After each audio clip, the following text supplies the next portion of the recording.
आज हम देखेंगे मानस से महापुरुष तक का सफ़र, राम से प्रभु राम तक का सफ़र। एक साधारण इंसान से एक भगवान बनने की जो सीढ़ी है वो बहुत ही इंटेंस स्ट्रगल से आती है। ये जन जी पे भी एप्लीकेबल होती है।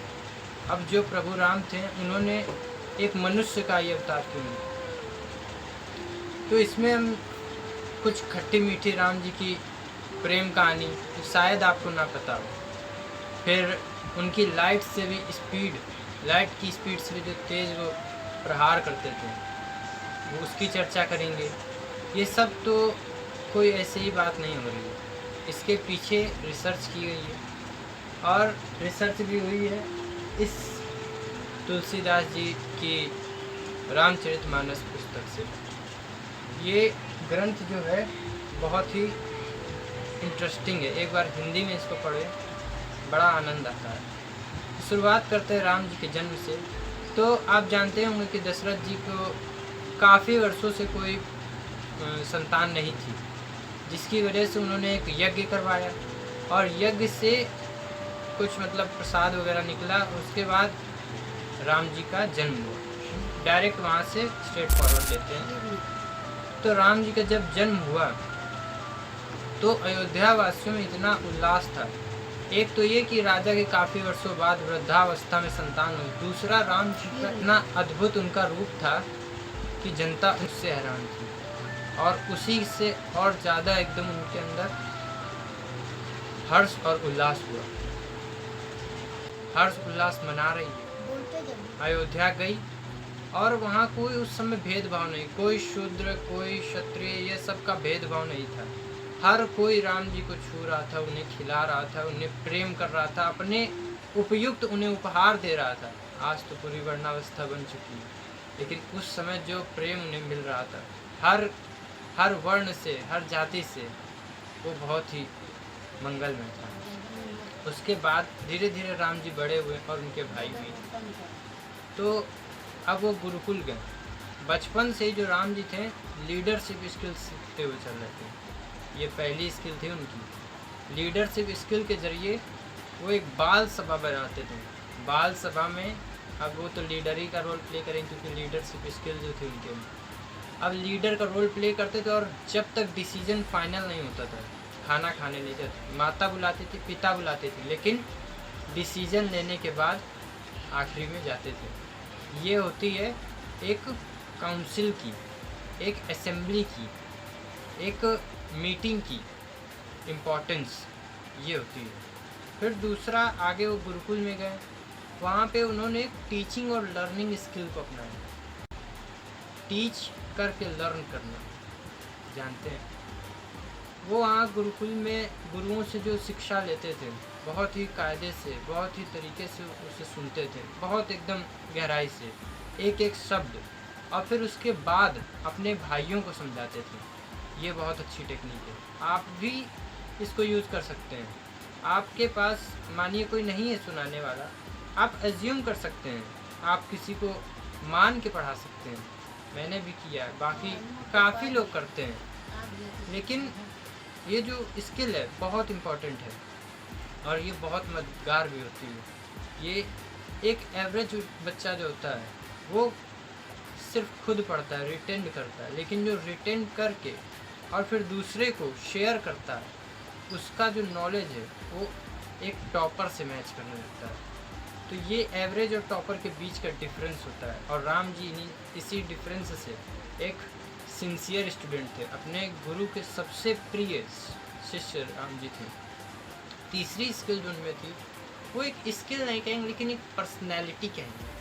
पर्सनैलिटी जो थी उनकी सिंप्लिसिटी, बहुत ही साधारण।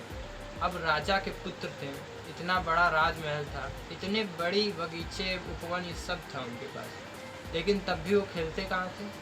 प्रजा में सभी वर्णों के बच्चों के साथ, सभी चाहे जैसा भी, कोई भेदभाव नहीं। प्रजा की गलियों में खेलते थे, प्रजा के बीच से सभी माताओं का आशीर्वाद लेते हुए, सभी जो पिता समान पुरुष थे, भाई समान जो थे, सबका आशीर्वाद प्रेम लेते हुए, छोटी छोटी कच्ची कच्ची, कहीं नाली कहीं कुछ भी, ये सब गलियों में जो होता है उनसे गुजर के उन्होंने अपना ये नाम बनाया था।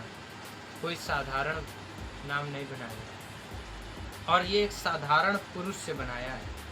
तीसरा जो हम ऑब्ज़र्व करते हैं उसमें भी बताया गया और देखा गया है पेरेंटल बिहेवियर। जो पेरेंट्स आज के होते हैं काफ़ी प्रेशर देते हैं बच्चों को, और पेरेंट्स का खुद का बिहेवियर नहीं सही होता लेकिन बच्चों से वो अच्छा एक्सपेक्ट करते हैं। हमें ये नहीं देखना है। रामचरितमानस जी में साफ साफ दिखाया गया कि दशरथ जी का जो स्वभाव था वो राम जी से भी कहीं ज़्यादा विनम्र था।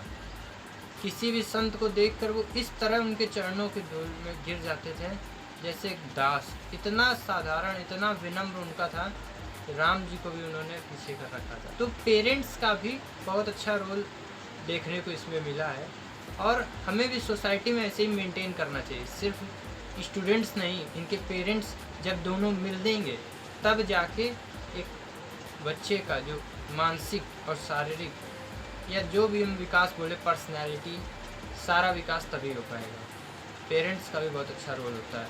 उसके बाद हम देखते हैं कि फॉरगिवनेस, माफ़ करने की जो एबिलिटी होती है सबसे अच्छी। हमारे जो प्रेमानंद जी महाराज हैं वो भी कहते हैं कि क्षमा करने वाला जो होता है उसका स्थान सबसे ऊंचा होता है। जो दूसरों को माफ़ कर सकता है उसका स्थान सबसे ऊंचा होता है। और राम जी इन्हीं में से एक थे। जब वो दैत्यों को भी मारते थे तो उसके बाद उन पर भी करुणा दिखाते थे। मरते मरते उनको अपना दिव्य रूप दिखाते थे, उनकी मुक्ति करते थे, उनकी आत्मा को कृतार्थ करते थे। तो हमें भी फॉरगिवनेस रखनी चाहिए। एक दो मौके सभी को देना चाहिए। गलतियाँ होती हैं और राम जी ने भी इसको शो किया। एक साधारण मनुष्य थे, मतलब कि साधारण मनुष्य की तरह उन्होंने बर्ताव किया। गलतियाँ हुई, उनको क्षमा किया और दानवों को भी कृतार्थ किया। इसके बाद अब जो एक छोटी सी हमने शुरू में बात कही थी प्रेम की, तो बात थी कि राम जी और लक्ष्मण जी दोनों गए थे सुबह सुबह अपने गुरुद्वार के लिए फूल लाने के लिए ताकि पूजा की जा सके। और सीता माता भी गिरजा जी की मंदिर में पूजा करने गई थी। गिरजा जी मतलब वही पार्वती माता जी के मंदिर में। अब दोनों ही जनकपुर में थे, तो दोनों उसी उपवन में पहुँचे हुए थे। अब जो सीता जी की सखियाँ थी उन्होंने राम जी को पहले देखा हुआ था। उन्होंने सीता जी को बताया कि एक बहुत ही सुंदर सुशील मतलब कि बालक हैं, बालक नहीं कहेंगे, युवक हैं। तो इससे सीता जी भी बड़ा प्रसन्न हुई, देखने के लिए चल गई। अब देखने गई और राम जी भी वहीं थे। अचानक जैसे ही सीता जी की नज़र और राम जी की नज़र दोनों मिली, एक ही नज़र में उन दोनों को आपस में प्रेम हो गया और बहुत ही सुंदर एकदम वर्णन हुआ है इसका।